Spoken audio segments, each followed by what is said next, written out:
Hello guys, আসসালামু আলাইকুম। আজকে আমরা দেখব অ্যাডোবি ইলাস্ট্রেটরে কিভাবে একটি টেক্সটকে 3D ইফেক্ট দেওয়া যায়। আমরা 3D ইফেক্ট দেওয়ার দুইটি পদ্ধতি সম্পর্কে আজকে আমরা দেখব। চলুন শুরু করি। প্রথমে আমি একটি রেক্ট্যাঙ্গেল নিব।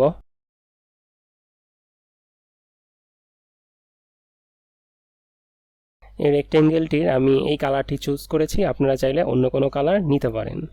দেন আমি একে Ctrl+2 দিয়ে লক করে দিব। তারপর আমি একটি টেক্সট নেব।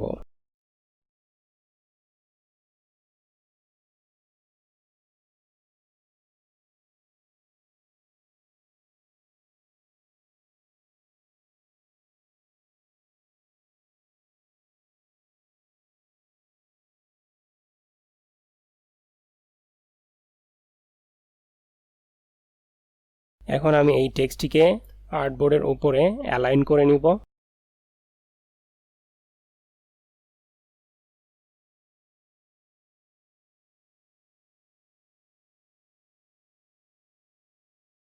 তারপর এই টেক্সটটিকে আমি একটি কালার দিব। সেম কালারটা আমি এখানে ব্যবহার করব। দেন আমি ইফেক্টে যাব। ইফেক্ট থেকে 3D অপশন থেকে এক্সট্রুড অ্যান্ড বেভেলে ক্লিক করব।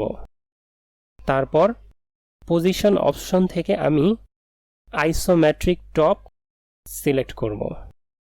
দেন এইখানে যে অপশনগুলো আছে এখান থেকে আমি এর ব্লেন্ড স্টেপটিকে বাড়িয়ে দিব। ব্লেন্ড স্টেপ যত বেশি বাড়িয়ে দিবেন আপনার টেক্সটটি তত বেশি স্মুথ দেখা যাবে। দেন আমি একে ওকে দিব। এখন আমি একে ইফেক্টে যাব, আবার দেন স্টাইলাইজে যাব, তারপর ড্রপ শ্যাডোতে ক্লিক করব। ড্রপ শ্যাডোতে আসার পর আমি এই অপশনগুলো ক্লিক করব। দেখুন অপাসিটি আমি রেখেছি 75%, X offset 2, Y offset 6, blur দিয়েছি আমি 5। তো আমি ক্লিক করব। তারপর আমি একে কিছুটা রোটেট করে দেব।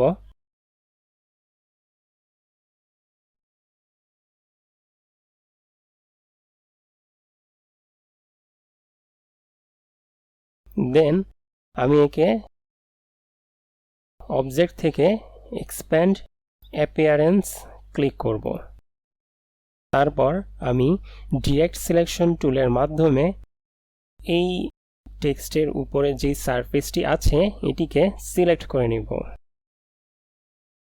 শিফট কিবোর্ড থেকে শিফট প্রেস করে আমি প্রত্যেকটি টেক্সটের উপরে সারফেসটি সিলেক্ট করে নিচ্ছি।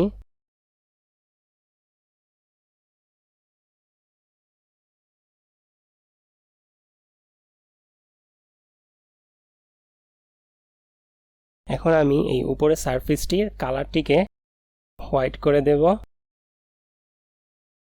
ওকে। তারপর আমি একে কিছুটা রোটেট করে একে Ctrl+G দিয়ে গ্রুপ করে কিছুটা রোটেট করে দেব। দেন আমি একে আর্টবোর্ডের সাথে অ্যালাইন করে নেব।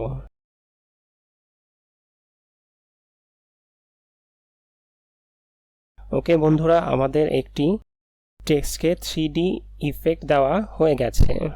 তো আপনারা চাইলে এইভাবে একটি টেক্সটকে 3D ইফেক্ট দিয়ে নিতে পারেন। আপনারা চাইলে পিছনের যেই ব্যাকগ্রাউন্ডটি আছে এটি চেঞ্জ করেও দেখতে পারেন। যেমন দেখুন,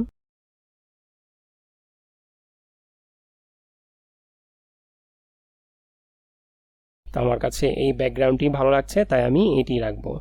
এখন আমরা দেখব 3D টেক্সট দেওয়ার দ্বিতীয় আরেকটি পদ্ধতি।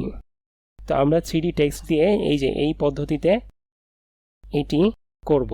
তো চলুন শুরু করি। প্রথমে আমি একটি টেক্সট নেব।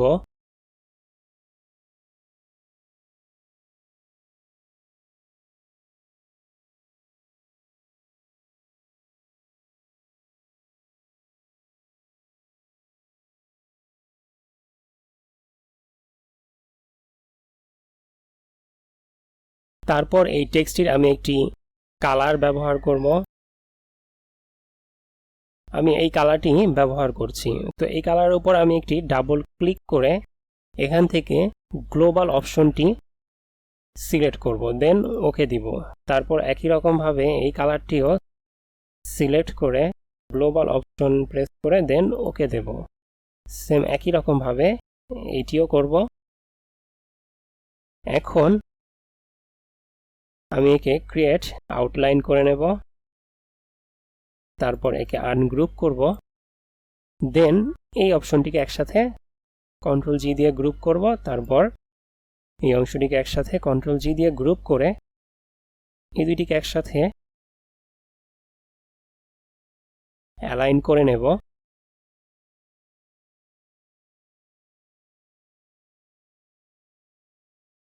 এখন কন্ট্রোল জি দিয়ে এই দুইটিকে একসাথে গ্রুপ করে এদেরকে আমি এখানে রাখলাম।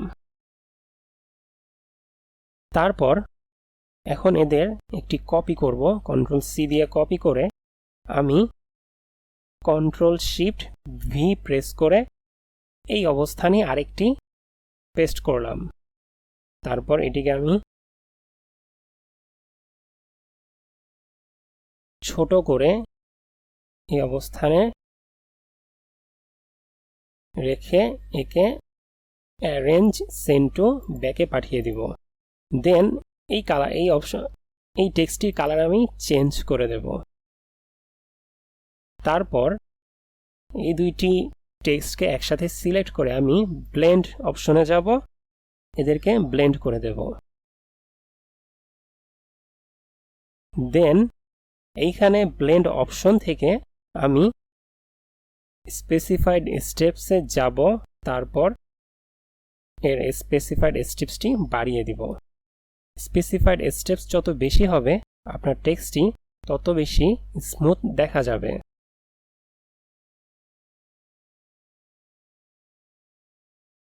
দেখুন আমাদের টেক্সটটি এখন এরকম দেখা যাচ্ছে। আমি একে আর্টবোর্ডের সাথে অ্যালাইন করে নেই।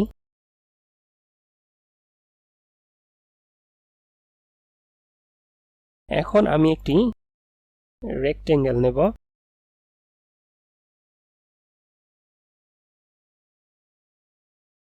তারপর একে অ্যারেঞ্জ সেন্ড টু ব্যাকে পাঠিয়ে দিব। দেন একে একটি গ্রেডিয়েন্ট কালার দিব, যে কালারগুলো আমি টেক্সটের উপর ব্যবহার করেছি সেই কালারটি আমি এখানে এখন দেব।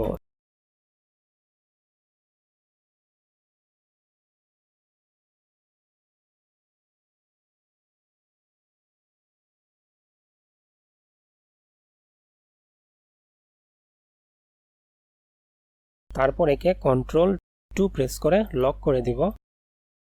দেন আরেকটি রেক্টেঙ্গেল এর উপরে নেব। এখন এই রেক্টেঙ্গেলটির আমি একটি ব্লু কালার ব্যবহার করব। তারপর অপাসিটিতে গিয়ে একে কালার অপশনে সিলেক্ট করে দেব। দেখুন আমাদের টেক্সটের ওপরে আরেকটি 3D ইফেক্ট দেওয়া হয়ে গেছে। তো এইভাবে আপনারা চাইলে আপনাদের টেক্সটের ওপর 3D ইফেক্ট দিতে পারেন। আজ এ পর্যন্তই। অনুগ্রহ করে আমার চ্যানেলটি সাবস্ক্রাইব করুন এবং আমার চ্যানেলের সাথে থাকুন। ধন্যবাদ।